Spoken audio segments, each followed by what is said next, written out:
Hey guys, this is Lovin Meets with Jake Walton, who's leasing director at House on House. We had him on the show to discuss how the RERA calculator index update has. Okay.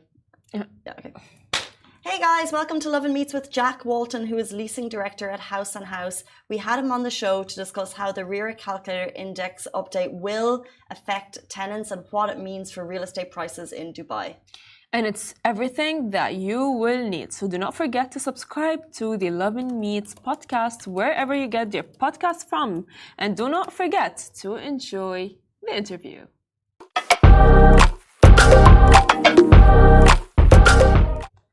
Welcome back to the Lovin Dubai show. Today's guest is Jake Walton, leasing director at House on House, here to discuss how the RERA calculator index update and what it means for tenants and why landlords might be, wringing their hands with glee. Guys, welcome to the show. Thank you so much, Jake, for being here. How are you doing? Thank you for having me. Yes, very good. Thank you. Yes. How are you? We're all good. Yeah, we are. We're going to figure that out after the interview because I think we have been worried ever since the news. So, of course, it feels like tenants have got some bad news. If you can just further explain about the RERA, index update. Okay, yeah, basically. So, for a long time now, probably around 2 years, the market averages haven't been updated on the index calculator, which has meant that tenants have had the luxury of paying lower rents, and the landlords haven't been able to increase as per the market averages. So the big change is now that has been updated. So the market averages are now reflecting the true market average, which means that when it comes to renewal this year for a lot of tenants, they're going to be, basically there's going to be an increase in their rent.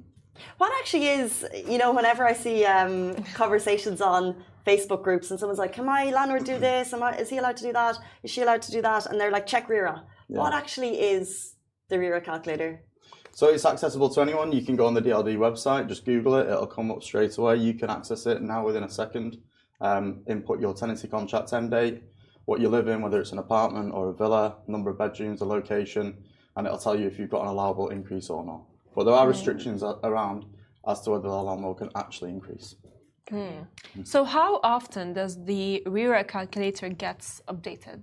It's supposed to be annually, but it doesn't actually happen that way. So it's been a couple of years since it was last increased, and obviously because the market has risen so drastically in the last 2 years, it's a real big change now. And yeah, it's very significant. And do you think it's going to benefit landlords or tenants? Well, it's sort of a win-win for landlords. They're either going to get an increase in the rent as per RERA, but it doesn't increase to the market rate. So it's a percentage of the market rate, basically. You can't increase just to the new market rate. It'll be staggered. But they will most likely get an increase in the rent, or the tenant will not be able to afford the increase and therefore vacate, and then they can get the genuine new market rate with a new tenant. So it is a win-win situation, probably for the landlord. It might push tenants a little bit further out into communities that are a little bit further away. Gone are the days of maybe the 20-minute drive where you are close to the mall or the marina or the Burj or your place of work. You might have to find accommodation in communities a little bit further afield. So yeah, there might be some compromises to be made, unfortunately, in the year ahead.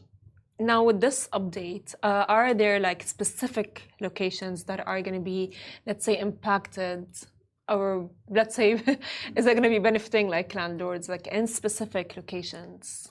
Well, those that have seen the biggest increases, on average, I think the rents went up by something like 27% in 22 and 19% last year. So on average, it's gone up everywhere, but certain communities, certain layouts, certain types have seen much bigger increases. So every individual case is individual. So I'd advise tenants to come and check the RERA calculator themselves and see where they sit with it.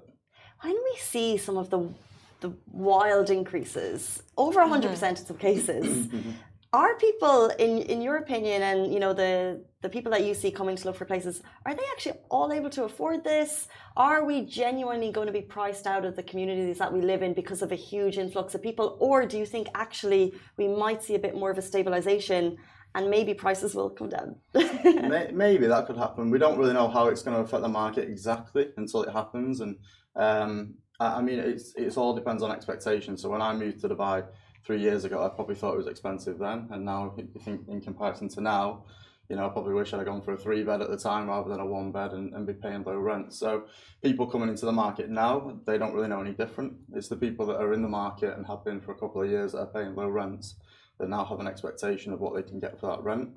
But unfortunately, the market has moved and we have to move with the market. So, it's a scary time. One thing I would say though, let's get the tissues. If your renewal is within the next 90 days, as of now, and your landlord hasn't spoken to you, he can't increase. He has to give you sufficient notice to increase. So if it's 89 days until the end of your contract and the landlord hasn't issued an increase, then he can't increase the rent. And again, he can only increase it as per the RERA index calculator by a maximum of 20% and no more. Okay. So with the following update, will this benefit tenants or landlords more? I think it's a little bit of a win-win for landlords, but it could also see a lot of stock come into the market if tenants are then, as I say, unfortunately having to be pushed out to other communities. It might free up stock in those communities, and therefore that could essentially bring prices down a little bit if more stock comes into the market. But that remains to be seen, so we'll have to see how much of an effect that has. So, as an overall summary, how do you think it will affect property prices in the coming year? I think prices in the communities, so if you go out towards maybe Dubai Land, if you go down Sakim and you're looking into like Mirror Oasis or Town Square, the Mac Hills, Moodon, even the Mac Hills too, these are the communities that has always been good value for money because it's a little bit further away. You might find that people are now having to move in the last year or so. That's been happening anyway. And as these communities are popping up like Expo City and Emaar South, a little bit further away, people are now having to compromise and understand that it might take them 45 minutes to get to work rather than 20 minutes and move out there. So they can essentially spend a similar amount, but your location is going to be a little bit different. So has the RERA calculator influenced rental decisions? Rental decisions? Yes. So it's only relevant on renewal. So a lot of people take their eye off the market. If you're not in real estate like us, you probably just go to your job and you get on with it and you don't think about your rent, and then all of a sudden it's renewal and your landlord increases. You don't realise what's happened with the market. So it's out of sight, out of mind a little bit, and it will come as a surprise for a lot of people. So I think you just need to try and get ahead of it. Do check the calculator. Make sure that if you're unclear on any regulation, then reach out to a broker, a real estate agency that's trusted that can give you the right advice, or at the RDC, which is the Rental Dispute Centre, and they can get the right advice, or RERA. I think that's really smart advice as tenants, just try and get ahead of it, just to be aware so it's not a major shock. Before you coming on the show, we put the question to the audience if anyone had questions, and one or two came in that are quite specific. We've covered a few already, but someone is asking, so an increase apartment in Leanne community is 20%, while a villa increases 5%. Why is the value of the increase higher on apartments over villas? It's not necessarily the type of property that matters, it's the market increase. So it's staggered. So if your current rent is 0 to 10% below the market rate, then they can't increase at all. And if it's 11 to 20%, they can increase by 5%, 21 to 30%, then increase by 10%, and 31 to 40% is 15% increase, and anything over 40% then increase by a maximum of 20%. So it doesn't really matter whether it's a villa or an apartment, it's just specific to that location or that unit type. There's another question as well from our audience and as well from me. So is the rise of rent prices for everyone or only some specific areas? Yeah, so there might be some that aren't applicable. If you've not been there very long, then you might be paying fairly close to the market rate anyway. So therefore the increase in the market rate has not been enough to justify a rental increase. You may find that landlords just try their luck and issue the rental increase anyway. So that's why you need to understand what your rights are as a tenant and seek the right advice and potentially reject those requests if they come through. Just as we get towards the end of the show, just a question. Have you ever spoken to a landlord who struggles with the morality of adding 20% onto the rent? Say, for example, they've got someone in their home for about 2 years.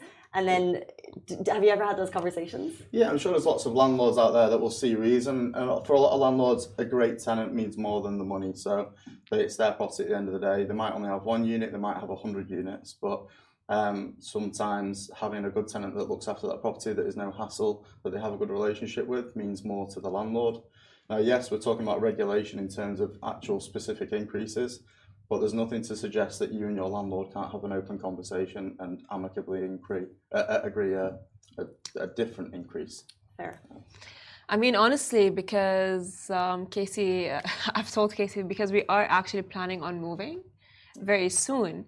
So it's just like the thought of like the price increase really scared me. Do you think that it's actually going to be that much of a big difference to people who would want to move from an area to another area in terms of like price increase and so on?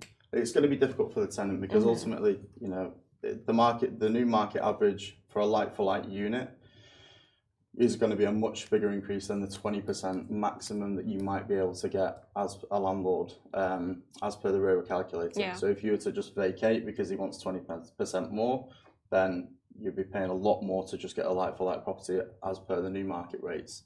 So that would essentially mean you'd have to move further afield or change your criteria a little bit or compromise. So yeah, it depends on your situation, really. And very finally, thank you so much for kind of giving that overview. And I do think it's a good reminder to us all to get ahead of it and also try and just have a conversation with your landlord. Hopefully you're both sound people and it should work out. Where can people learn more if they want to get more information? Okay, yeah, you can visit the House and House website. My name is Jake Walton, so feel free to reach out to me direct. But yeah, the House and House website, Instagram, all the socials, you can find us all over. Thank you so much. We really appreciate your time this morning. Guys, that brings us to the end of our show. We'll see you tomorrow morning, same time, same place. Goodbye from me. Goodbye from me. And goodbye from me.